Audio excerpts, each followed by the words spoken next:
आज्ञा करी इंद्राचे।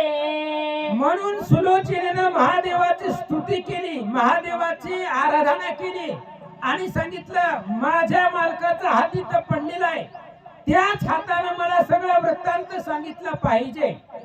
शेवटी शिव दयाळू भक्ता लागी, महादेवाचं असणारं कोमल हृदय आहे आणि महादेवानं हाताची देवता इंद्र आहे आणि त्या इंद्राला महादेवजीने सांगितलं जा, कारण तुका म्हणे पतिव्रता तिची देवावर सत्ता, देवाला काम लावण्याची ताकद पतिव्रतेमध्ये। सुलोचनेनं महादेवाला सांगितलं काय झालंय ते बघा आणि वृत्तांत भुजेकडून कळवा। महादेवाने सुलोचनेचं ऐकलं, हाताची देवता इंद्र आहे आणि इंद्राला सांगितलं जा त्या हातामध्ये प्रवेश कर आणि वृत्तांत सांग। म्हणे भुजांतरी प्रवेश होना इंद्रजिताचे समर वर्तमान, समूळ करावे कथन येथे अनुमान न करावा।